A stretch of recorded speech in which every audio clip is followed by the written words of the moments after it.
They say when kids die now, they end up in the game they were last playing. But our heroine thought it was total BS. She figured it was just some lame joke. But those were the first things that popped into her head when a speeding car launched her into the air. Now she knew exactly how she was gonna die. Her shattered phone screen flared to life, displaying the game's logo. Before this fateful crash, she'd tried every trick in the book to beat this game. But her princess kept dying. The game's premise was simple: survive as the emperor's tyrannical daughter.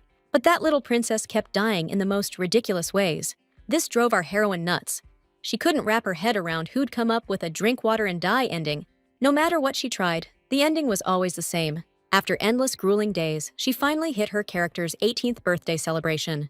Now, finally, she could see the damn game's ending. She was dying to see what epic finale the devs had cooked up. But all it did was say thanks for playing. And that was it. No fancy cutscene or anything. The heroine flung her phone away with all her strength. She figured the proper ending might show up in the second playthrough, so she gave it another shot. Not just the princess's mom. They even made the tyrant dad a total looker. Only the illustrations saved this game. That's why she was dead set on this damn game having a real ending. She had to see that ending. But now she was flat on her back, bleeding out on cold asphalt. Traitorous thoughts flashed through her mind. Modern kids end up in the last game they played before death. Next thing she knew, she was in a kid's body. When she opened her eyes again, she thought she'd hit paradise. A soft female voice said they'd finally gotten to meet after 9 months. It radiated kindness, overflowing with love. Turns out this impossibly beautiful angel, who named her daughter Tatiana, was her mom. The woman kissed the baby on the forehead and called her a beauty. The heroine was over the moon about her incredible reincarnation. If mom was a total knockout, then the heroine would grow up just like her. And that made her absolutely giddy. But Tanya was a carbon copy of her father. Someone knocked on the door again. A jaw-dropping hottie with blonde hair stepped into the doorway. The heroine's mom called him Raim. He had these mesmerizing pink eyes. He immediately demanded from the maids, "Is Sisera okay?" They needed to be ready for any complications. The servants bowed and wished the emperor congratulations. The empress had delivered a healthy princess. The heroine couldn't wrap her head around the fact that the guy, actually the emperor, was her dad. Sisera tried to calm her husband, saying she was fine. She asked Raim to greet Tanya. The heroine stared at the man. She felt like she'd seen his face 1,000 times before. Suddenly, Raim said, "She's too tiny for my kid." Tanya frowned, wondering if all pretty people had lousy personalities. But if the heroine had a mom like that, maybe the dad was bearable. The guy told his wife their daughter would be the heir if she made it through. If not, well, some things are just written in the stars. But Sisera begged her husband to take a look. Said the little one was adorable and had his exact features. Tanya had those same golden locks and those shimmering pink eyes the emperor was known for. Those eyes, they looked like a full-bloom cherry blossom, vivid, vibrant. Sisera grabbed her husband's finger and pressed it to the baby's cheek. The kid was way too young. They'd have to be solid parents and raise her strong. Raim gave her a warm smile, vowed they'd do just that. Suddenly, black vines started crawling up around Sisera. The nanny snatched the baby up instantly. Servants rushed to save the empress, but it was already over. That moment, it kicked off the whole game. Back in the day, Queen Petona cursed the ruthless conqueror who took her kingdom. The fates had it that love would find Raim himself. But because of it, he'd spend his life in agony, his beloved destined to sleep forever. The system warned Tanya her heart was racing. Turns out she didn't reincarnate. She'd just jumped into the princess's body. Now this terrible person has become her father. Her heart was still hammering, and the main heroine didn't know what to do. Her thoughts were all over the place. She wasn't about to die the second she was born. Determined to survive, the baby reached out toward the skill shop. But the system said skill purchases weren't available yet, and the main heroine thought that was total BS. Tanya wasn't told her father's face would be so bloodthirsty. The system offered to spend 1 life point to activate the passive skill, Astica Blood. The baby didn't hesitate. She agreed instantly. The flowering Sakura Empire greeted the player. Explaining the skill gave minor resistance to the Emperor's charisma. The baby's heartbeat slowly steadied. The darkness cleared, and she could finally see her dad's face. It was full of confusion and worry. Ram asked the nurse why the princess was crying, and she said the baby was just startled by the stranger. The Emperor's eyes went wide. The woman dropped to her knees, trying to explain. No kid in the world can do without a parent's love. So she begged His Majesty to visit the palace more often. Tanya wondered if the nanny had the same personality in the game. The Emperor said nothing and just left the room. The vibe was creepy, but the main character knew most fathers were the same. She survived it in her past life by not expecting much. The heroine felt down that she ended up in a crummy game. But now she had to plan, play, and win. You can earn points and unlock skills, so it was way more fun than regular life. But buying skills wasn't an option right now. And that got Tanya wondering if she could even survive in this world. When Queen Peyton cursed the Emperor, he just smirked and asked what exactly it would do. The woman explained the man's happiness when he reunited with his beloved would be beyond words. But at the happiest moment, Raim would fall into a pit of sorrow. In the end, he'd spend his long life in despair. Within days, the main character scored 4 more life points. She was beyond thrilled. If you save up enough in the first year before the main game starts, things will be way easier down the line. Tanya was eager to grab those skills SAP. The boring world she was stuck in was starting to wear on her. The little one started throwing a fit, so the nanny scooped her up, figuring the princess had just had a nightmare. Jenna thought the same. Maybe the little one was just hungry. One of the maids was heartbroken that the emperor hadn't visited his daughter at all, even though the little princess was supposed to be doted on. The nanny shushed them and handed the baby a snack, warning no one to say that around the princess. Tanya devoured her food. Jenna quickly told the little one that the emperor and empress were just super busy with major duties and couldn't come now. Looks like the nanny was clueless. Every night, the emperor sneaked in to peek at his daughter. Every time, the main character freaked out. This guy moved like a hired assassin, but eventually, she'd calm herself down. The little girl never once smiled at her father. When she remembered the nanny's plea to the emperor, her eyes went wide. She finally got why he kept sneaking in. Raim couldn't figure out what he was trying to accomplish, since his daughter didn't even look like Sisera. But the emperor's eyes stayed sad through it all. Tanya decided to cut him some slack. After all, this was her second life, and immediately smiled. The man reached out to touch his child, but just then, he heard the nanny stirring nearby. Gina jolted up at the sound, sleepily asking the princess, "Did you just wake up?" But no one was by Tanya's crib anymore. Turns out, the emperor had no idea what to do either. A few days had passed in this new world. A bunch of maids crowded around the princess's crib, watching her with glee. Tanya was trying her first rollover. The girls believed in her and cheered her on. With a big effort, our heroine finally pulled it off, sending the maids and nanny into a frenzy. They were calling the little tyke a genius already, even if her body was still a kid's. Tanya felt a little awkward that they were getting all gooey over her eating habits and calling her a genius for basic moves. The nanny praised the princess again, saying the empress would have been thrilled. She'd start with something cheerful, then drop the sad stuff, and every time, Tanya forced a smile. Jenna promised the little one the emperor would be proud as heck when he saw how strong his daughter was getting. The Aztec palace had been buzzing with noise lately. Rumors said His Majesty was prepping for war, ready to unleash force to break the Patona curse. According to the game's lore, the Aztec Empire's downfall would start with this war. The emperor made so many enemies that his daughter ended up facing tons of assassination attempts and poisonings. In the game, it was thrilling, but living through it? Not so much. Earlier, the main character hit skip and missed out on their character's real feelings toward their parents. But now she swore she'd make it to 18. Tanya was ready to give it her all, no holding back. If she pulled it off, maybe she could save her mom. So right now, she needed to eat up and grow fast to make her plan work and beat this game. One morning, she heard a melody. Tanya wondered if today was really the day her music lessons started up. Her eyes lit up instantly at the sight. A game logo floated overhead, offering a start option. Her childhood was about to end. Tanya decided to jump right in. But what happened next was way out of left field. She kept trying to figure out who she was and where she was.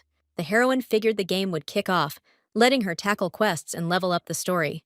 Instead, her maternal grandfather's spirit stood there, master of swordplay and magic. This game was total mind-blowing nonsense to Tanya. The tutorial mentioned this ancestor, but back then there was a skip button. The relative, smirking, told the heroine nothing lasts forever. Nothing's ever perfect. Pride would always fall. They shifted to a flaming landscape, but it didn't burn. Still VR. But everything looked dead-on real. The heroine's grandfather caught wind of a prophecy for the Aztec clan. The world's about to get really brutal and tough for a kid, so he made a tough call. The old man planned to leave a skill book for the prophesied kid. The tome had every bit of the Aztec family's knowledge in it. The main character was super stoked to finally get her hands on the skill book. She could actually spend her life points now. But the book wasn't letting her touch it, so the girl started throwing a fit. The old man gave her a warm smile and decided to give her a quick crash course to unlock the book. The system popped up and told her to turn left and right to check the full scene. She absolutely loathed those control tutorials in games more than anything else. Now she had to switch to fast mode. Even the old man was stunned watching her kick it into high gear. She was all in on grabbing that skill book, so she crushed every training task with max intensity. Then she'd be free to play without any hiccups. The old man gave her a thumbs up, calling her a true heir to their legacy. Now he was ready to test the princess, not even letting her catch her breath. No mercy, no cooldown, straight into the challenge. Right now, Tanya needed to try moving around the room, but she hadn't left the crib even once. The nanny kept dozing, but some lousy game was forcing the kid to move, even though she'd just learned to roll over. She had to do it, so the little one started crying. Jenna snapped awake and rushed to the princess's crib, figuring she just wanted a snack.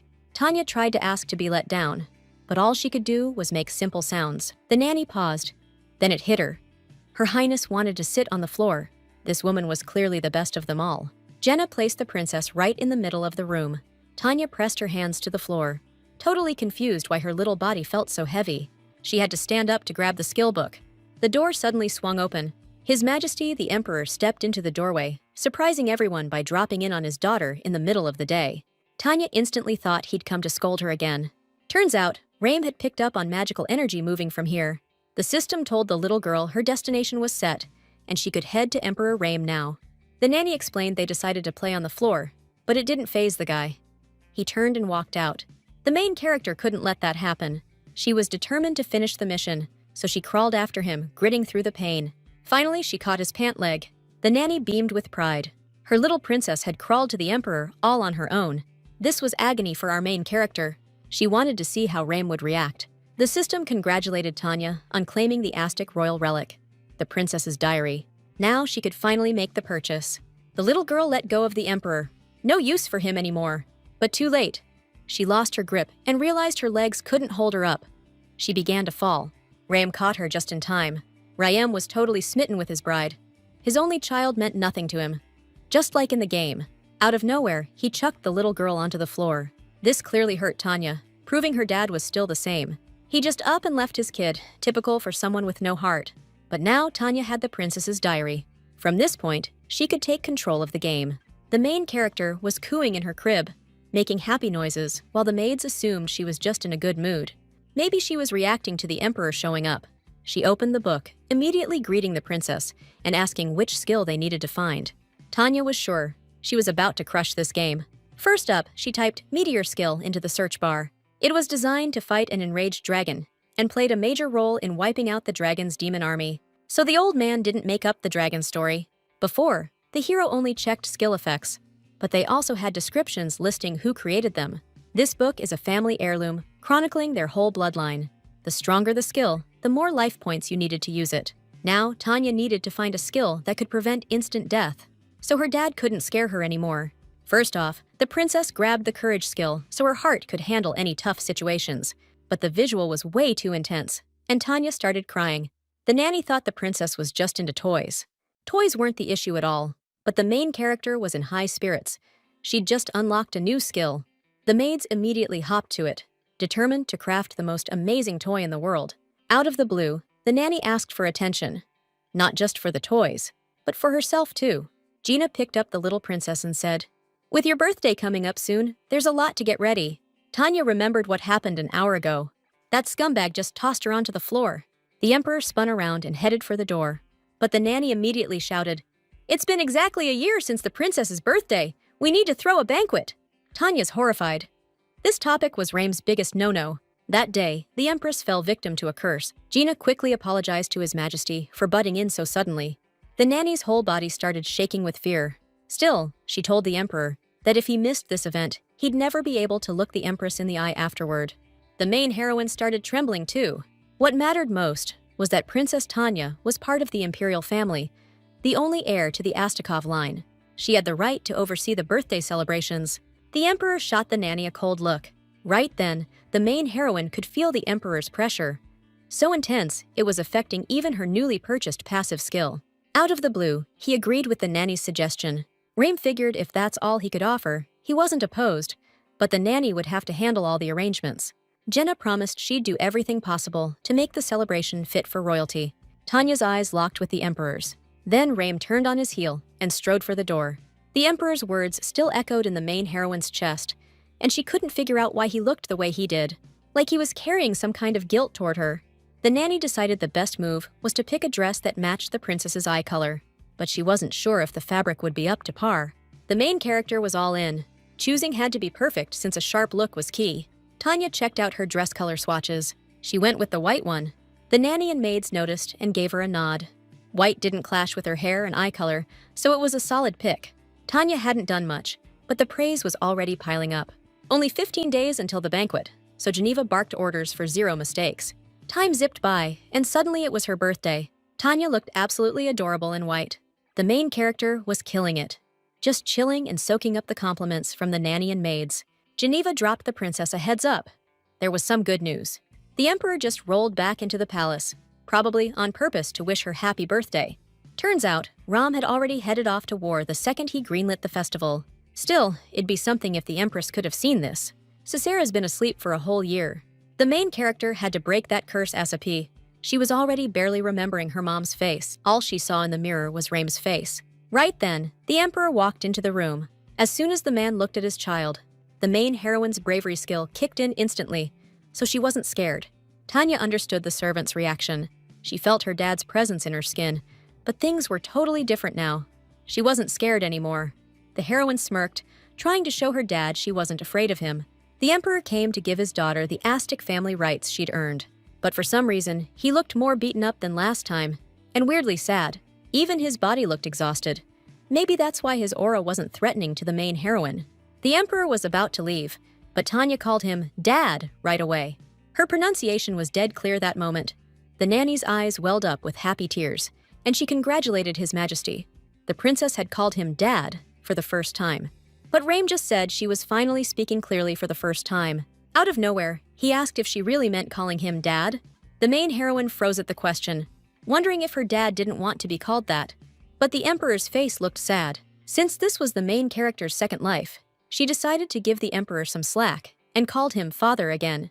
Tanya mentally begged her dad to wait while she lifted the curse off the empress and properly got her revenge. Even though the heroine had said she'd punish Raim for his actions, she was frozen in place right now. For some reason, his character's vibe had shifted drastically. It was weird, and the main character remembered what had just happened 20 minutes ago. As soon as she called him Dad again, the guy didn't react at all. The potential tyrant didn't even flinch at the kid's smile. Raim assumed her tone meant she wanted to be picked up. That's why he grabbed Tanya by her coat and lifted her into the air, making the little girl start flailing her arms and legs. She hadn't gone through all that trouble to say Dad for nothing. The emperor didn't get why Tanya was squirming, so the nanny explained she needed to be held and supported on her back. Raim followed the advice. The main character didn't get why he was staring like they were having a stare down. She'd never backed out of a player versus player battle in her whole gaming life, so she wasn't about to back down now. His dad's eyes were really stunning. The steward told His Majesty the princess's birthday banquet was about to start, so they had to move fast. Tanya called it a tie. The main character suddenly realized her dad's towering height left her way too high off the ground. Jenna tried to scoop up the princess, but the kid clung to her dad. The nanny blushed, then asked His Majesty if he'd carry the princess himself. The main character froze, but the emperor nodded. Then they made for the banquet hall. This whole scene had Tanya on edge. She prayed her dad wouldn't drop her midair. The emperor raised an eyebrow. Why the death grip? The nanny guessed the princess was just thrilled. Wrong. The main character was terrified.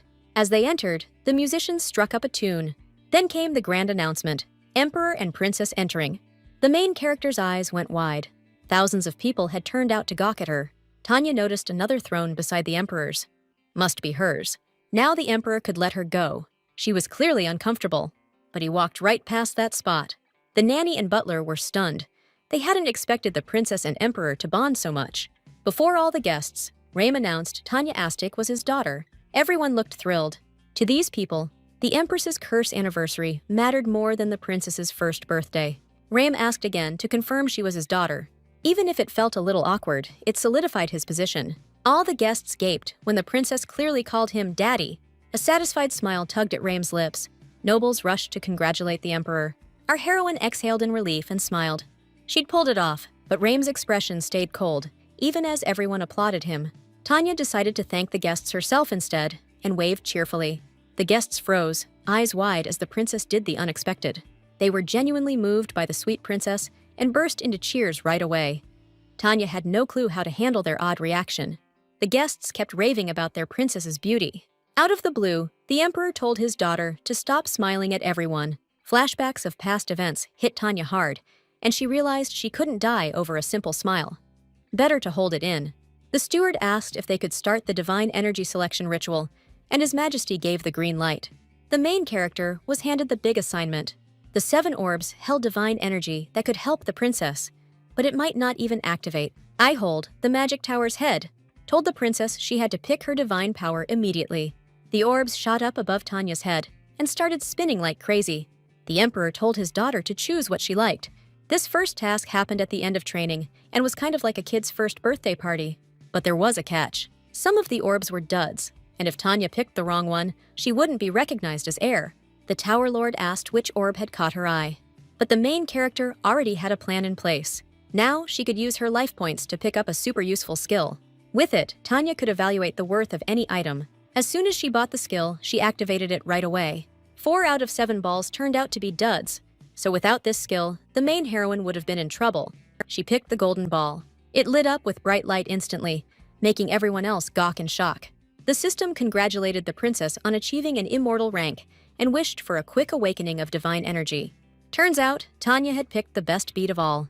The guests immediately burst into applause. Suddenly, the main heroine felt her father's hand land on her head and was completely thrown off by it. It looked like a sign of approval, but when she saw Raim's expression, Tanya realized she'd been dead wrong. Eichhold expressed hope that the divine power would awaken ASAP and pick the princess as its master. He clipped a chain to the bead and fastened it around Tanya's neck. Now it was time for the oracle brought by the temple. The emperor coldly asked what those priests, who couldn't even handle one curse, could possibly show us.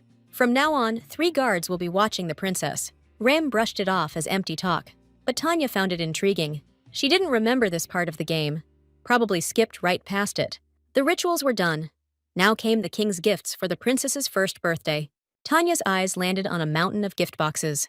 The emperor hesitated, then muttered that maybe it wasn't enough. Inside were a rattle made from a spiritual stone, even a tiara studded with pink diamonds and rare gems. But Tanya thought the pile was way too excessive. The butler suddenly blurted out that a commemorative coin had just been released in the princess's honor. The guests erupted in excitement. The baby was showered with praise, and Tanya felt the weight of humiliation. Though the emperor clearly wasn't thrilled, he decided to hand them out to every guest at the princess's party. Her mother's face flashed in Tanya's mind. Now she finally got just how much she'd missed her. The princess was totally drained from the celebration and passed out cold on the emperor's arms. Now that the banquet's the only thing left, the royal family didn't have to stick around, so Tanu could be snatched away. Through her sleep, the kid softly called out for Mom. The nanny's eyes filled with tears instantly, and she pulled the princess tight to her chest. Empress Sisera slept like a rock under the palace dome. After the party, Raim decided to check in and tell her about the kid's first birthday. It was the first time she'd called him Dad, and the guy actually liked it. But the emperor doubted if he had the right to feel that way while his girl was stuck alone in this place. Raim was the one who pushed Sisera to this breaking point.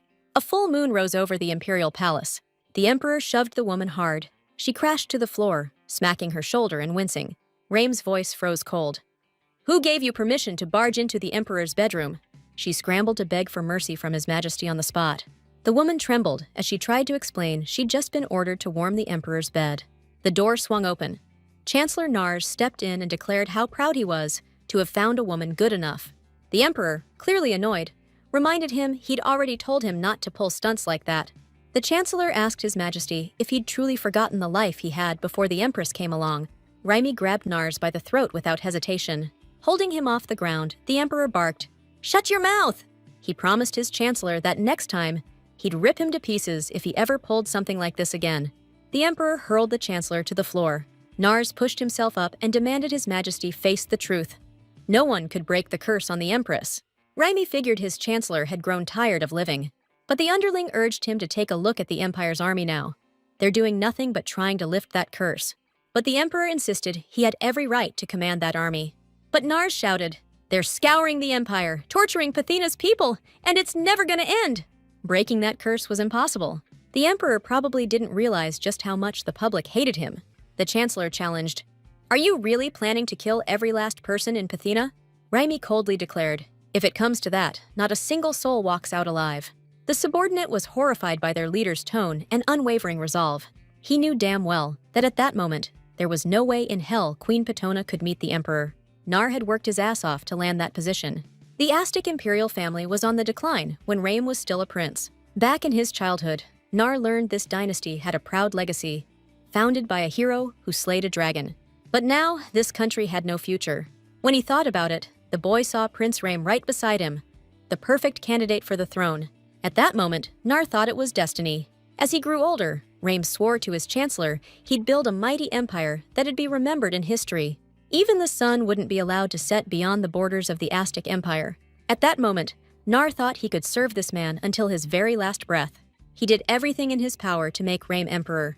That's why the chancellor was dying to ask the emperor. Did his words still hold weight? Nar begged him to come back, to become the great man he was ready to serve with unwavering loyalty. But Rame said flat out he couldn't walk away from Sisera, so the chancellor could walk away from him. But the emperor knew Naris couldn't just leave his leader in a time like this. But Rame wasn't having it. He just up and left without a word.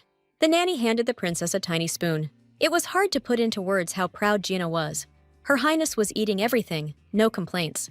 Now Tanya could chow down on baby food packed with nutrients. Gotta grow fast, right?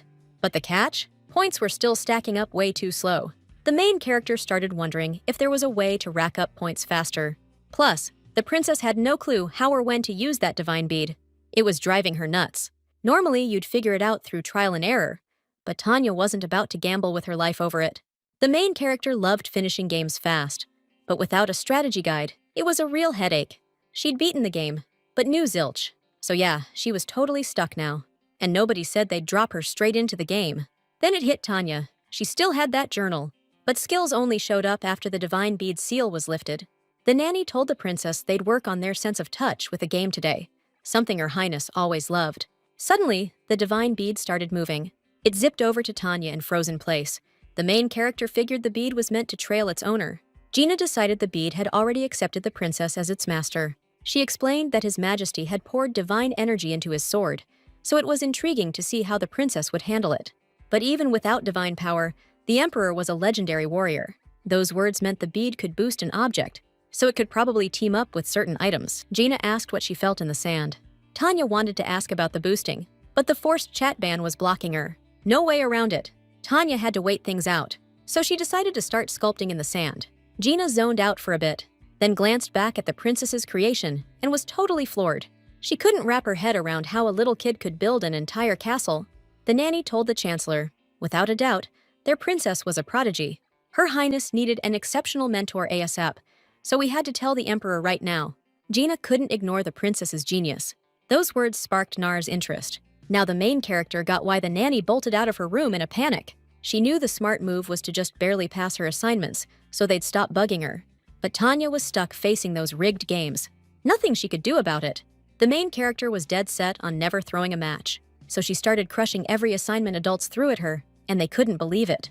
They saw for themselves. The princess was a total prodigy. The kid nailed every task they tossed her way, no holds barred.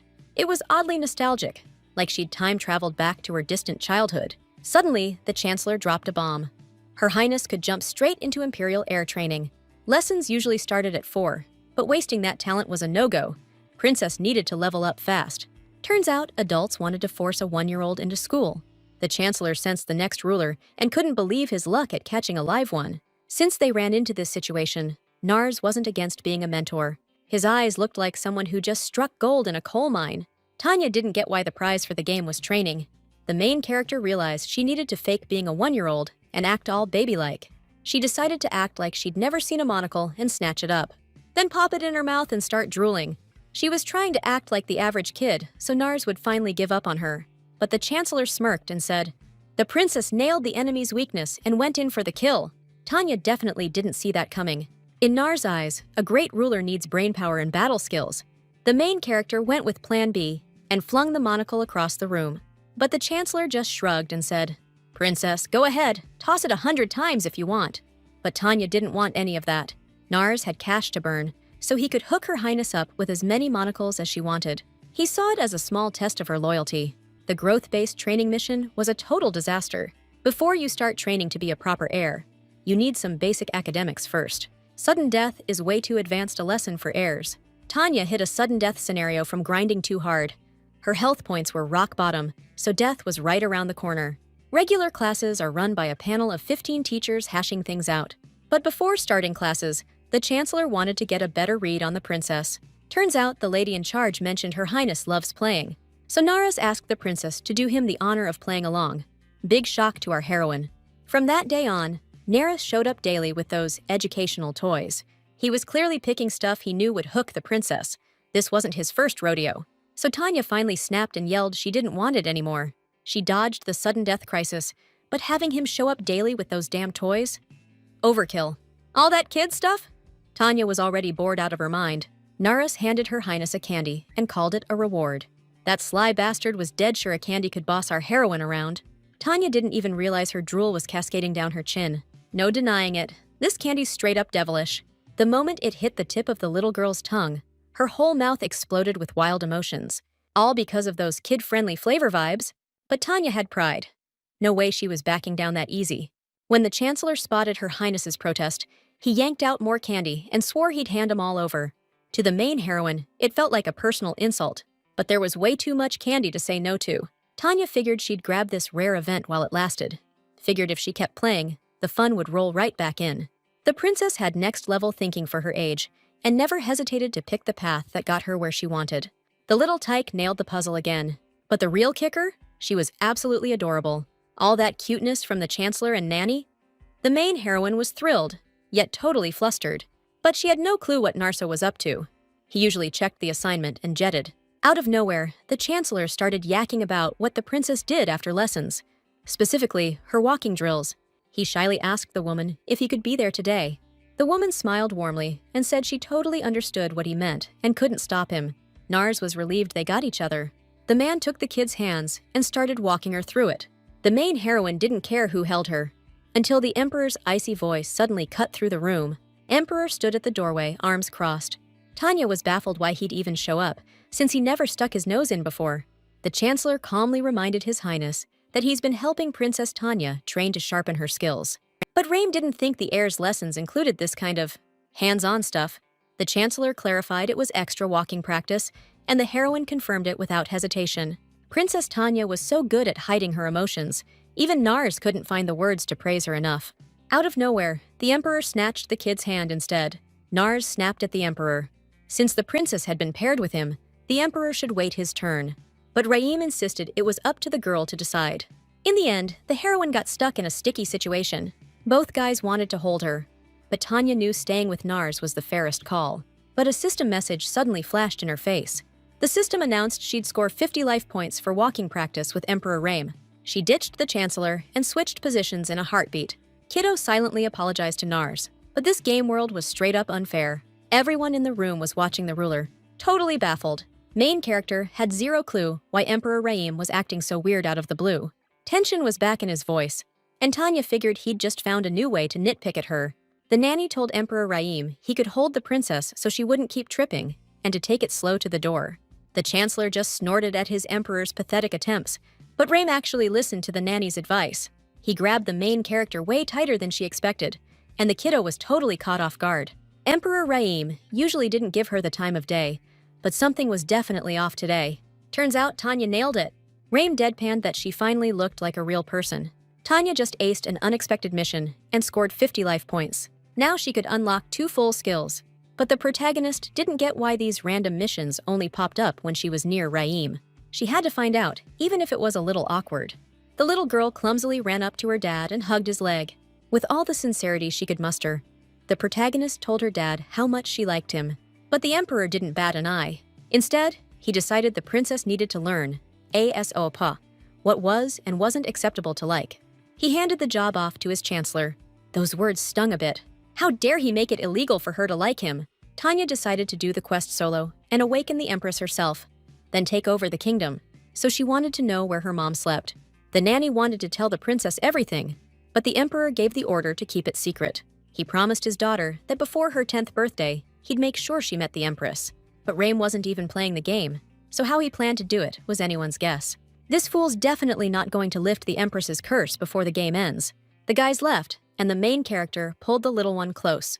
Time passed, and the princess who seemed destined to stay little began to grow. She was a full 3 years old now. The maids couldn't stop marveling at her beauty. If they were the emperor himself, they'd definitely move in next door just to gawk at the princess day and night. Tanya grew up, loved by everyone, while her dad Raim got more ruthless by the day. One day, a maid offered the princess a sweet candy, but it felt suspicious, so she refused. Tanya didn't recognize the woman. She'd never seen this maid before and demanded to see her pass on the spot. The maid explained to Her Highness that she'd just always stood behind her, so she never noticed. Now she started shoving the candy more insistently. The main character sternly ordered her to stop being so rude and flung the candy back. Then the woman picked up the candy and forced it into the little girl's mouth by force. Right then, the golden beads started glowing. The next second, a shockwave slammed into the maid and sent her flying. The door exploded open, and scared Jane ran in the second she heard that weird noise. The nanny's face went pale as hell. She yanked the kid into a tight hug. Tanya cried out for her mom again, and the nanny told her the empress was still far away on a trip. But if the princess is so desperate to see her mom, that means she's coming back any day now, so don't worry. Tanya just shook her head and said, "I know everything, and mom's here right now." The kid said it was a dream. Her mom told her so in it. Then she mimed how mom was sleeping in a glass coffin. The nanny's blood ran cold, realizing someone had blabbed about this to the little princess. Tanya cried out in a pitiful tone, "Is it really impossible to see mom, or even dad?" Jane didn't say a word and just pulled the kid closer. The heroine's plan crumbled. The chancellor told the emperor, "This guy is already dead." Only when the emperor heard that did Raim freeze up, staring numbly at the blood-covered corpse at his feet. No matter how many he killed, the anger just wouldn't fade. Nar suggested paying the princess a visit. Something close to disaster had just happened to her, but the king had ordered them to ignore the incident, so the chancellor could just pretend it never happened, which really bugged him. Honestly, Raim didn't get how this kid could see it. He still hadn't managed to bring her mother back. While Icold was setting up protective wards around the princess's palace, the kid mentioned it was the divine bead that saved her. The Tower Master figured the bead really liked Her Highness. Otherwise, why protect her without even awakening? Tanya decided to ask what she needed to do to get it to awaken. Turns out everyone's got different conditions for awakening, so they were trying to figure out the requirements. The main heroine was still missing some divine favor. Out of the blue, Icold asked the princess if she needed a friend, and the heroine figured he was about to hand her a new quest. He said one of his trainees was the princess's age, and maybe they could become friends. Tanya knew this guy Icold was a 5-star mage, so she wondered how many stars this friend had. She was determined to find out just how amazing this friend was. The Tower's master knew adults shouldn't act so childish, but he still said it anyway. Had to stay the princess's most powerful mage. So he declared, if he had 5 stars, that brat had just 1. Icold promised he'd bring him next time. Now Tanya was determined to meet this guy and level up his rank right alongside hers. The Tower's master made this move, knowing the little princess was totally alone in this palace. The heroine promised the bead she'd grow it too. Time for the heir's lessons. As soon as the nanny brought her into the study, the heroine asked the teachers if they'd been waiting long. Tanya sat down at her desk and said, "I'm ready." The professor, trying to hide a smile, said, "Well then, let's get started." The heroine was all fired up. The legend said this skill-loaded body was totally unbeatable. For this class, Tanya had just bought a concentration boost, memory enhancer, and a cheater skill. The debate class was like a multiple-choice game. Teachers tossed out topics with a bunch of right and wrong answers, and the heroine nailed everyone. Tanya was relieved this was an easy lesson. All she had to do was figure out the logic and pick up on hints. But she knew the teachers hadn't tossed complex scientific concepts at her yet. At the end of class, Nars gave Her Highness a thumbs up, said she nailed it today. Over time, she was getting better, and the Chancellor was running out of steam, trying to hide his grin. He handed her another handful of candy today. Main character pouted at Nars and whined, "If I did good, can I ask for something else?" The man said, "You can ask for anything you want." Tanya smirked and asked if he could back up those words with his head on the line. Typical move for the Emperor's daughter. Tyrant blood runs in the family. Tanya declared she wanted to step outside the palace walls. The Chancellor figured she'd go for a kingdom, a fortune, or even a few enemies. But this request was totally innocent, so he smirked and said sure. Main character lit up. Finally, the palace gates were open. Nars mentioned today was the day to catch His Majesty with a sword.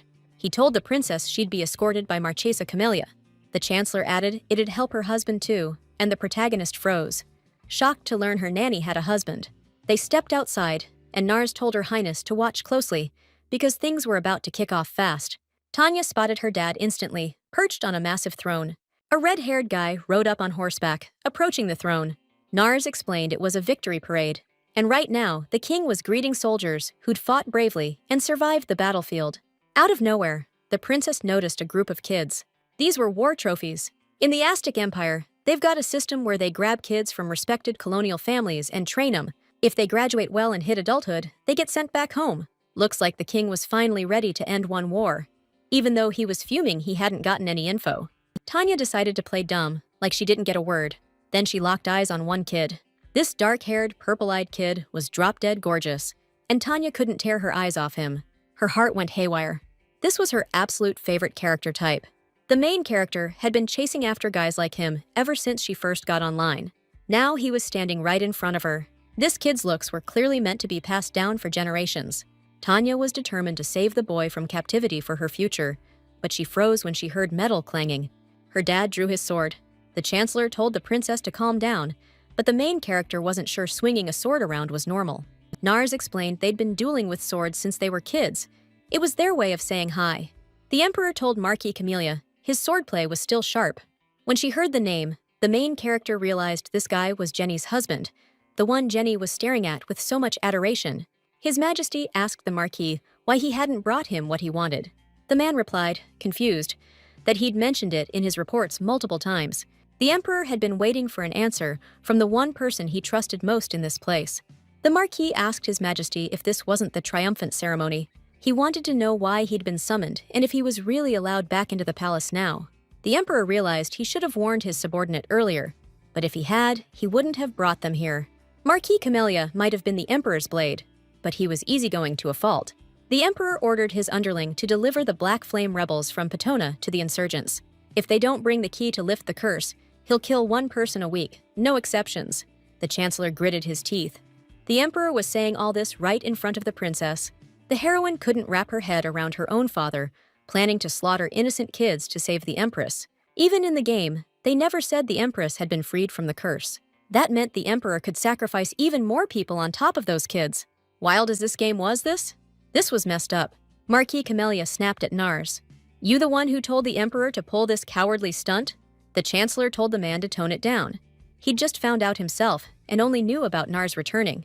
This was all the Emperor's call. Marquis Camellia had zero clue why the Emperor was acting like this. He'd never weaponized kids before. Turns out, the Emperor finally figured out how valuable kids are and how to use them to crush enemies. Marquis Camellia realized the Emperor had lost it. The Chancellor shrugged. He just wants the princess to finally see the Empress. My conversation partner was convinced this was a real curse. Even if you turned Patona upside down, the great spirit of Patona didn't exist, so no answers. The Marquis slammed his fist on the table, and it snapped in half. He asked the Chancellor what he was planning to do with the kids they'd taken as a gesture of friendship. But Nars wasn't sure he could convince His Majesty to change his mind. Right then, the door opened, and Jean's voice told the princess not to go anywhere without her. The men jumped. Standing at the doorway was Her Highness Tanya. A happy smile lit her face, and she immediately greeted the Marquise. Dior Camellia introduced himself to the princess and said she'd grown so much since they last met. Tanya had become even cuter by then. The heroine hesitated, asking the uncle, "Does he really know me?" Dior explained he'd seen her once when she was still a little kid, and the Chancellor suddenly asked why she'd come here. The princess said she'd asked Jean to come here on purpose. At that moment, the Marquis saw his dear wife for the first time in a long while. He couldn't hold back, and kissed her right then. Nars covered the princess's eyes because she was too young to see something like that. The guy figured the princess just wanted a candy, which is why she came to him. But the heroine's real goal wasn't candy. It was something way more important. She told Nars she really wanted to play with those kids. The Chancellor flat out said no, so Tanya leaned on her deep influence to charm her conversation partner and get her way. Now Nars was feeling the effects of that power firsthand, but he insisted again that those kids weren't her friends. The main heroine kept pushing, explaining she just wanted to be their friend. Tanya couldn't stop herself now. She's pulling out every life point she's saved up to save those kids. So she pouted and whined that she was super bored and lonely. After some thinking, Nars realized the princess was in exactly that age where friends start mattering. He promised to find some good, proper friends, just not those kids. The main heroine flat out refused. She specifically wanted those friends because she actually liked them. The princess gave the Chancellor a frosty glare and snapped at the guy to haul those kids to her, fast. Nars instantly caught the vibe of Emperor Raim. Tanya was actually using that ruler's glare skill. You know, the one that freaks out lesser folks. She was praying it actually worked. The princess figured Nars tagged along after the emperor because his dad had that special something. She checked it out in the princess's diary, sure enough. Found her dad's skills in there too, so the main character picked him up real quick. But who knows if she could pull it off right. Unlike her dad, she was just a spoiled brat. Tanya started mentally begging Nars to say yes. He dropped to one knee before the heir to the Aztec Empire's throne. The second most powerful man in the empire. Nars said, "In this empire, there's nothing she can't have." The main character's plan actually worked. The nanny yelped, "The Chancellor's lost his mind." The man shot back, "I'm perfectly sane. The Empire's only heir wants to be friends with them." Tanya immediately gave Naras a tight hug. As expected, she wins the game. All the kids sat in the room, waiting for their fateful hour, missing home and eager to get back. At that moment, Tanya approached them and asked for their names. The Golden Angel who'll cross the continent in the distant future will bring prosperity to the whole world and Petona. The children of Petona knew about this old prophecy, but in reality, it was the Emperor who crossed the continent and found them, the Golden Messenger. Yet the boy understood everything the moment he saw her, because that girl was the real Golden Angel. Either way, they brought him here to die, so at least he got to see an angel in the end. But now she stood before him again, asking for his name. The kid didn't expect her to come near him. He said his name was Nox Delian. The girl beamed a radiant smile, told him her name, and added, "It was a pleasure to meet him." She grabbed his hand and suggested they play together so he wouldn't sit alone. Nox didn't get how someone could act so nice. After all, she was still the daughter of that bloodthirsty golden messenger. Tanya suddenly stopped and looked at his hands. They were all covered in scars. The main character immediately demanded to know who dared hurt such a beautiful guy. For some reason, she was sure it was this guy who did it. The Marquis asked if she really thought he was some bad adult messing with defenseless kids. Nox told the kid these injuries have been with him for a long time. Then Tanya told her nanny they needed to feed all the kids first, and the woman promised to do it right away. Not long after, the table was completely stacked with all sorts of desserts. The princess asked the kids to let her know if they wanted anything else. The kids were thrilled. Everything looked totally delicious. The main character handed the handsome boy a cookie and told him to eat something too. He took the treat and wondered why she was being so nice to him. As soon as Nox looked at her highness, the girl's face lit up with a happy grin. That's how the day went. The next day, a lot of the kids started missing their parents, so the main character promised to definitely send them all home. On the third day, Tanya asked Nox to wait a little while. The boy gave a warm smile. This angel's kindness just kept going. At first, he was happy to die here, basking in this amazing angel's grace, but now she wanted to send him back. Nox decided to ask the princess why she kept calling him a handsome boy. Tanya honestly replied that he was cute, and when he grew up, he'd be even more handsome. The hero's cheeks flushed when the princess told him to eat well and keep growing. Out of the blue, she handed him a candy.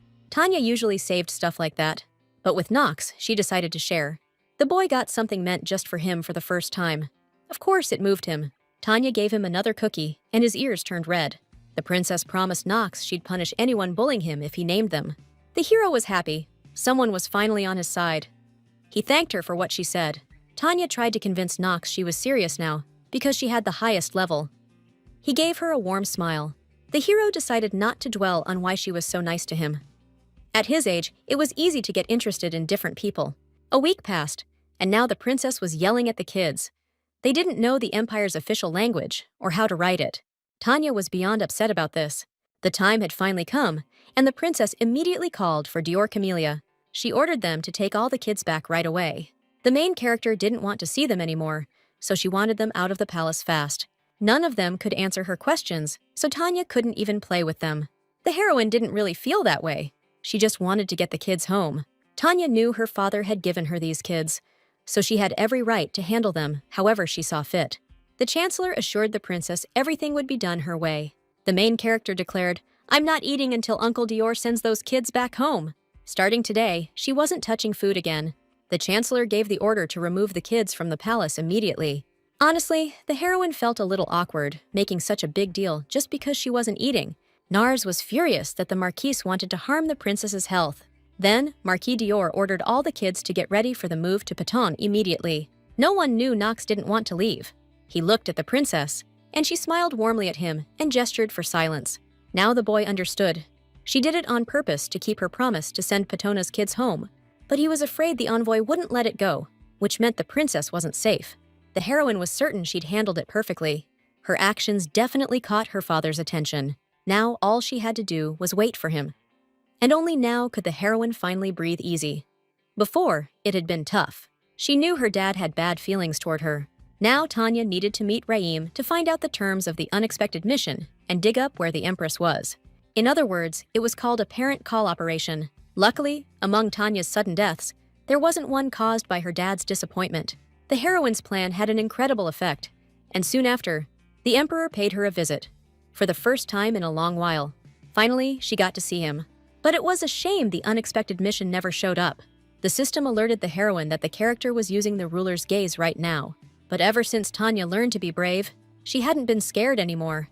The Emperor found out his daughter hooked up with the kids he brought in from Patoni, so he was planning to figure out why she kicked those friends she desperately wanted to keep back home.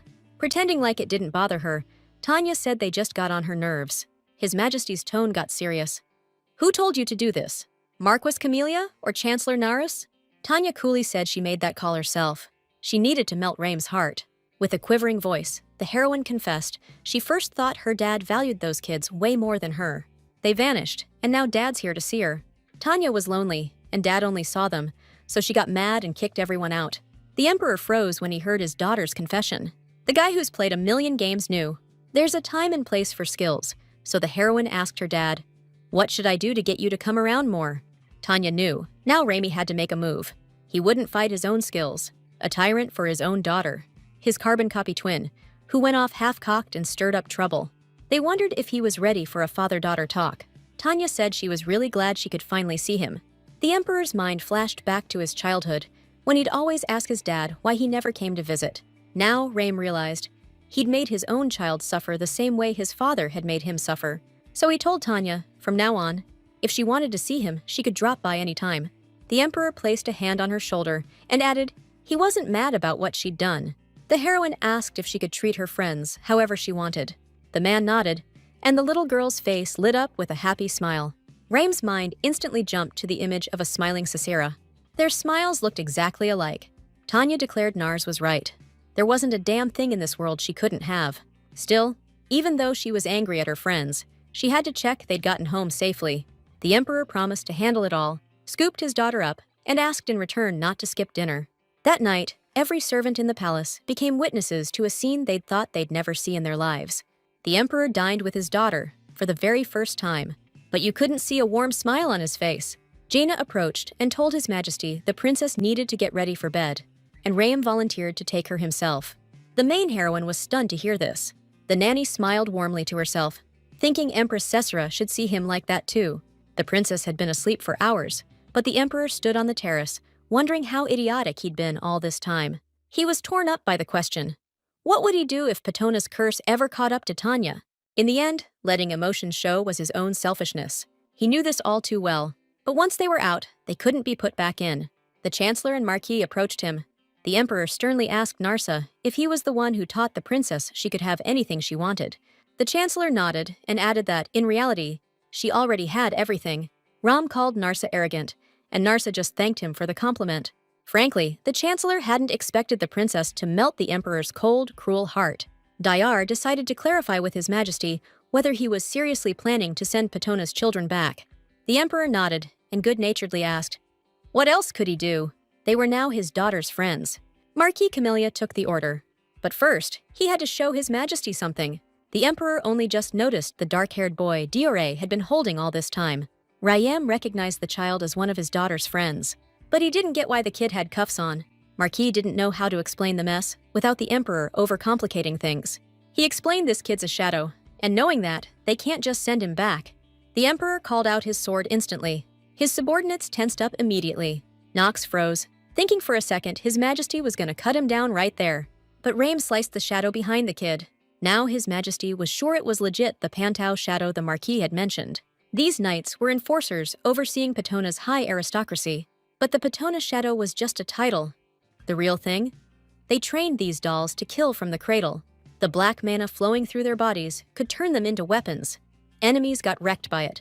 But this kid was a reject. The shadows His Majesty saw had every last bit of emotion stripped away. This kid? He still had some left. Nox told them he was a shadow they were planning to get rid of. He came to the Aztec Empire just to die. Dior could only guess something messed up happened, making the kid's master send him right into the enemy's den. The emperor told the kid he wouldn't die. His daughter ordered him to send the kid back home, but the kid suddenly asked His Majesty for a chance to trade his life for Princess Tanya's.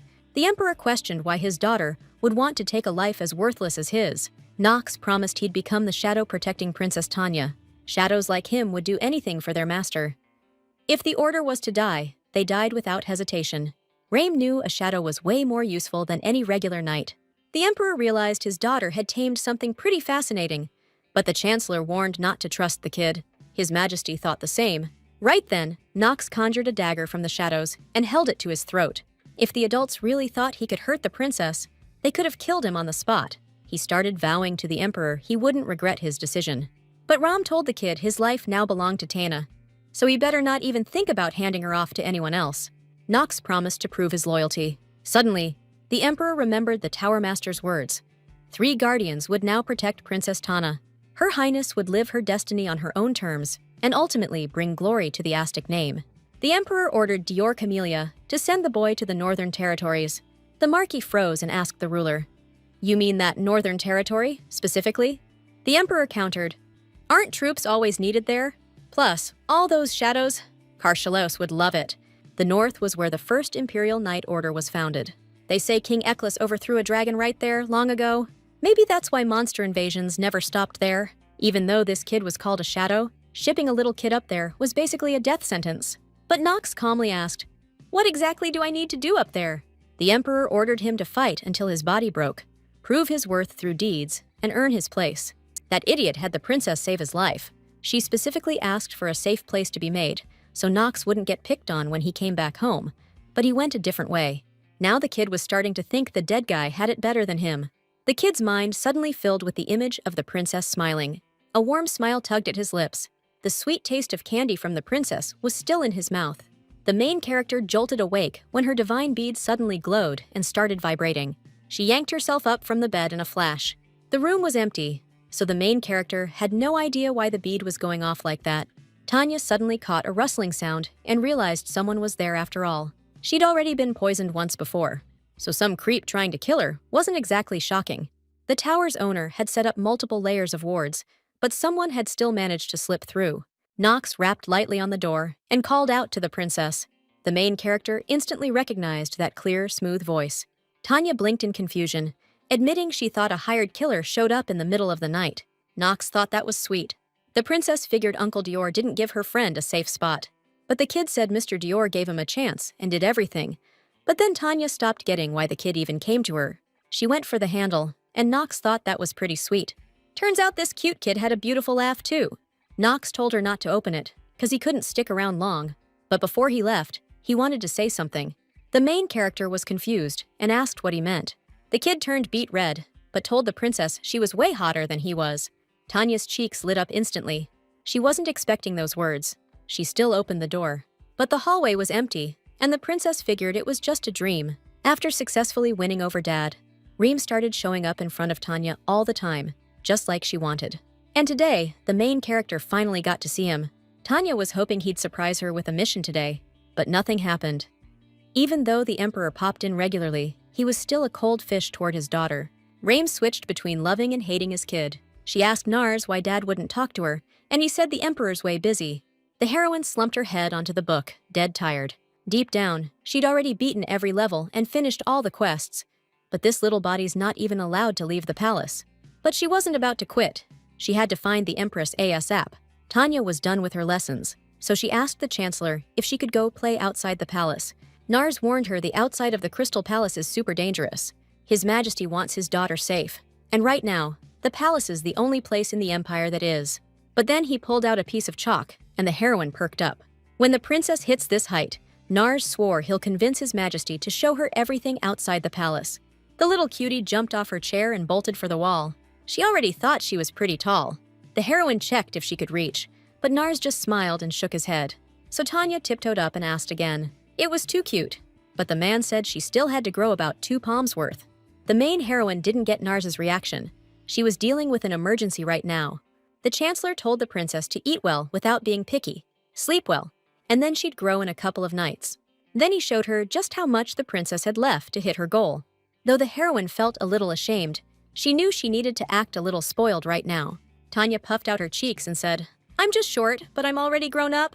Nars admitted he used to want to grow up fast as a kid too. As expected, this guy was hard to deal with, and another year was needed before deep influence could be used. In that case, Tanya decided to switch targets and head straight to her nanny. Gina suggested playing hide-and-seek with the ward, and the heroine had been waiting to hear exactly that. The nanny told her highness to hide while she counted to 10. Some time ago, the heroine had started playing hide-and-seek with Gina. But for the princess, hide-and-seek was the perfect cover to explore the palace like it was just a game. As soon as the nanny started counting, Tanya bolted. For days, she'd been playing hide-and-seek, sneaking around here and there to map out a plan in her head. Finally, she found a teeny crack in the corner of the Crystal Palace's garden. Finally, she was about to see what lay beyond those walls. The heroine managed to slip out of the Crystal Palace. Time was almost up, but the princess's first mission was set at the next palace over. But the knights suddenly picked up a presence. Tanya froze as soon as they asked, "Who's there?" The soldiers were too alert. She needed to think fast or risk getting caught, so she yanked out her diary instantly. The princess flipped to the invisibility ability. Once a day only. It was pricey, but saving was pointless. She needed it now. She bought and activated it on the spot. The heroine clamped her hand over her mouth as the knights suddenly appeared right in front of her. One swore he felt something. The other guessed a little bird. They decided to check the other side. This was more fun than Tanya expected. But no time to play. She had to scout and return before the nanny noticed anything. Tanya saw a luxurious palace right in front of her. Right then, she realized the empress could be right here, right now. The heroine figured the emperor probably gave this amazing palace to his favorite woman. Tanya started searching every room for her mom, but finding her wasn't easy. The palace was massive, and you could get lost in it real quick. Plus, her invisibility was about to wear off, so the girl needed to start moving out. Suddenly, she caught sight of her dad and Naris, telling him about the Western lords acting up. Ram was certain those bugs were scheming again. The heroine didn't get why the emperor was here now. Wait, had she ended up in the main palace? Tanya spotted a half-open door right away. She ducked inside to hide. But the girl didn't expect the emperor to follow her into the same room right away. The princess panicked. Her invisibility was about to fade. Naris warned his majesty. If they didn't meet their demands, there could be a fight. The emperor asked coldly, "Since when do I show mercy to these pests?"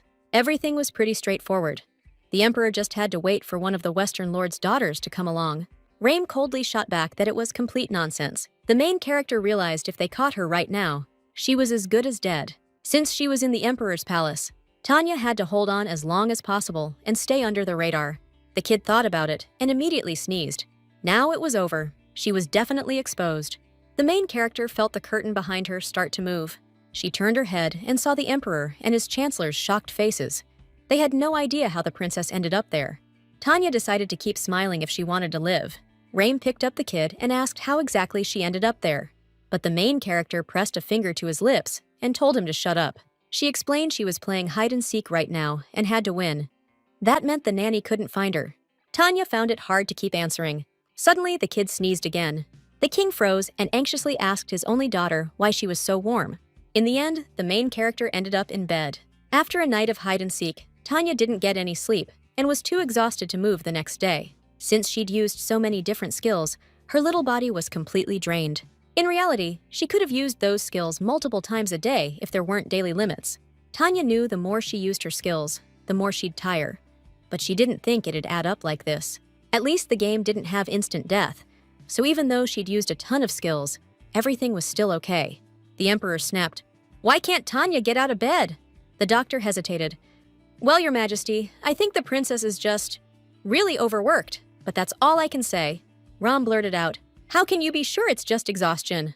The main character silently begged her dad to stop picking on the innocent doctor. Then Tanya mentally apologized to her nanny. She'd gotten caught hiding during their game. The emperor suddenly demanded, "What if the princess is cursed too?" The main character realized this wasn't working. Her dad was about to lose it and kill someone. Ram froze mid-rant when Tanya suddenly called his name. The man sprinted to the bed the second he realized she was awake. The main heroine told her dad there wasn't a curse on her. She remembered sudden death from curses wasn't in the game. But it bugged her how an NPC could pull that deadpan face. Tanu's coughing fit hit her again. Then she begged him to stop getting so mad. For some weird reason, the main heroine felt drained. like she couldn't hold on anymore. The Emperor's eyes went wide when Tanu's lids started drooping shut. Trapped in some empty space, the main heroine heard a voice calling her name. She knew exactly who it belonged to. That sweet, soft voice, like the smell of rice cakes, could only belong to her mom. The Empress. She snapped upright the second she saw her standing right there. She couldn't believe her mom was really here. The main heroine lunged forward to hug her, full force. Tears welled up as the little girl whispered, "Why did you wait so long to come to me?" It had been brutal for Tanu, stuck alone with that grumpy dad, no one else. But Sisera stayed quiet, and the main heroine's heart dropped. This was just a dream. Well, since this was a dream, the princess figured she might as well tell the Empress all the cool stuff that happened to her. She started her story with the moment she got that divine bead. Then Tanya spilled the beans about Narsha, her new teacher, who's already got her learning a ton of stuff. Sometimes it got frustrating, but the rewards at the end always made it worth it. During lessons, she'd wonder if this was too intense for a kid her age. But hey, she kept up just fine. She'd just met this really cute guy named Nox from some distant kingdom, and they were hitting it off. But now he was off somewhere else entirely. When Nox left, he told her she was stunning, and his eyes practically glowed like the Milky Way. Yeah, it was kinda bold, but still pretty sweet. Hearing that from a total hunk? Definitely hit different. She promised to tell only her mom and begged her to keep it their little secret. Caesara suddenly cut in. "Sweetie, you've got to go now." Tanya blinked. "Wait, can't we stay a little longer? We haven't seen each other in ages." Even if this was a dream, she was beaming. Then her mom casually dropped, "Your dad's been waiting for you." The princess sure didn't think that icy bastard would ever care about anything like that. Sesra kissed her beloved daughter on the forehead and told her, "Mom and Dad will always love you. Raim just gets scared of plenty of things." The woman began fading into the air, finally asking her daughter to always stay on her father's side. The main heroine tried to stop her. She had a bunch of things left to say, but it was all in vain. The little girl shot up suddenly from her sleep. Tears filled her eyes at the realization. But to her surprise, she saw the Emperor standing right beside her, arms crossed, staring at her intently. Tanya couldn't believe her dad was actually waiting for her. The man immediately asked how she was, and the little girl said she was all right now and full of energy. Raim let out a relieved breath. The main heroine couldn't believe it. Had His Majesty been watching over his sick daughter all along? It was a shock. The princess had always thought her father hated her. The Emperor suddenly revealed that Sisera had begged him to protect his daughter so she could grow up healthy. But even that was something he couldn't do. The man rose and reached out to his daughter, but he suddenly pulled away and quietly said he'd almost made a terrible mistake right then. Now Tanya realized her dad was scared that if he showed her love, the curse would hit her just like the Empress. Ram said that since he'd confirmed she was fine, he could go back to work, then called for the nurse before leaving. The main character couldn't let it slide, so she shouted that in her dream today, she saw her mom. The man stopped dead in his tracks, his eyes going wide with shock. Tanya told him her mom was in a glass box, saying she missed him and her very much. But Ram firmly said it wasn't her mom. Sisera only misses her daughter, and he'd bring the real one back for sure. The main character didn't get why her stubborn dad just couldn't believe her. The Emperor suddenly asked, "Don't you trust your father?" His tone felt weird to the young princess, but she answered, "I do, Dad." Ram gave a warm smile and thanked her for her words. After that brutal exhaustion, the main character had to stay in bed for a while. The Imperial chef's potato soup was absolutely amazing. It was frustrating, but the main character couldn't do anything about it. Her Emperor was just looking out for her. Out of nowhere, she remembered the boy she'd seen when she first came to after passing out. A familiar voice told Mimuli to help the princess rest, and the kid followed through. The kid used his magic. The main character felt something nice. Opening her eyes, Tanya guessed this was the student Uncle Ihold mentioned during their last meeting. She couldn't remember his face now, but he looked pretty young. Tanya didn't expect much. Uncle Ihold said his student was just some rank 1 magician, but from the touch, this kid had serious potential. Investing in him? Easy money. She'd get a boost. Basically, the ancient secret of efficiency, no questions asked. Tanya was all in on raising this magician now.